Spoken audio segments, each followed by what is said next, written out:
नमस्कार मित्रों, हमारी सरकार बड़ी जल्दबाजी में है और जल्दी जल्दी चाहती है कि वो सारे काम कर ले जो फिर हमें बाद में मौका मिले या ना मिले। और इसी क्रम में इन्होंने जो नए कानून लेकर आए और जितनी जल्दी इन्होंने इसे वापस लिया, इससे ये साबित हो गया कि इनके काम कितने जल्दबाजी में हो रहे हैं। सरकार को जल्दी ही समझ में आ गया कि पिछले कानून की तरह जैसे CA NRC और कृषि कानून, इस संबंध में जो फजीहत हुई थी उसको लेकर सरकार बड़ी सतर्क थी। और जैसे ही ट्रक ड्राइवरों की हड़ताल हुई, सरकार ने तुरंत इसे वापस लेने की घोषणा की और इन्होंने कहा जो ये अभी लागू नहीं हो रही है। कुल मिला के बात ये है कि सरकार इतनी जल्दबाजी में आखिर है क्यों? आखिर इन्होंने ऐसे जल्दबाजी में ये कानून लाए क्यों?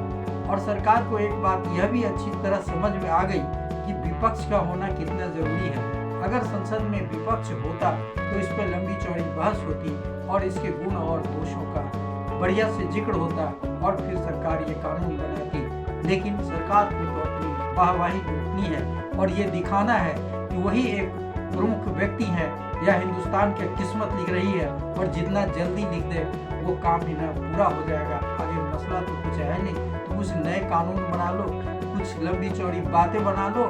नयापन के नाम पे ब्रिटिश कानून को हटा रहे हैं और क्या बना रहे हैं ये खुद पता नहीं, और जो मन में आ रहा है वो लाद रहे हैं। आम जनता तो सिर्फ इनके वोटर्स है, उनका तो न कोई अधिकार है, न कोई कुछ करना धरना है, न राय। बहुत तेज हो रहा है। मर्जी जो चाहे लाते चले जाओ, और ये आपके गुर्गे हैं ही और आपके वो निठल्ले ट्रोल आर्मी है ही जो इसे फैलाता रहेगा और अच्छा लोगों को कहता रहेगा। तो सरकार ने जिस जल्दबाजी के साथ इसे वापस लिया है वो एक अच्छी बात है, और इसे बहुत जल्दी समझ में आ गई जो हम क्या करने जा रहे थे।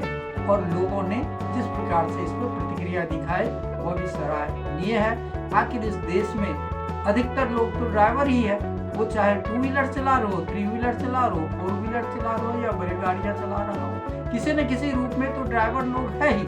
और कौन चाहता है कि किसी का जान ले ले? हाँ, बीजेपी में एक वो लीडर्स के नेता हुए थे जिन्होंने किसानों के ऊपर गाड़ी चला दी जानबूझकर। तो ऐसे लोगों की कमी नहीं है, वो तो अपराध की श्रेणी में आएगी। बाकी कोई एक चींटी को नहीं मारना चाहता। कौन चाहता है कि किसी अनजान व्यक्ति या राह पे चलने वाले निर्दोष का हत्या हो जाए या उसको चोट लग जाए, उसकी जान चली जाए? गलतियां हो जाती, तो गलतियां हो जाती है तो सरकार इस बात की गारंटी लेना कि भीड़ उसका कुछ नहीं करेगा। भीड़ को कौन सा पावर आ जाता है और हर कोई न्यायाधीश बन के बैठ जाते हैं और 2-4 थप्पड़ रसीद करना शुरू कर देते हैं। जब भी कोई घटनाएं होती है तो बड़े गाड़ी वाले ही ड्राइवर दोषी माने जाते हैं। तो इन चीजों में सुधार हो। जो दोषी नहीं है वह डिसीजन मेकर कैसे हो जाए? तो ऐसी स्थिति में ड्राइवर तो भागेगा ही ना। तो लोगों की सोच बदलने की जरूरत है, या इंश्योरेंस बढ़ाने की जरूरत है, या जहां कानून की जरूरत है वहां राय विचार करके एक ऐसे कानून, सर्वमान्य कानून लाया जाना चाहिए, न कि बाय फोर्स कुछ भी लाद दो और ढो। जनता तो ढोती रहेगी, हमें तो पैसे वसूलने हैं 10 लाख रुपए। बताओ, अगर 10 ड्राइवरों ने कहा ना, अगर 10 लाख होते तो हम ड्राइवरी क्यों करते? धन्यवाद।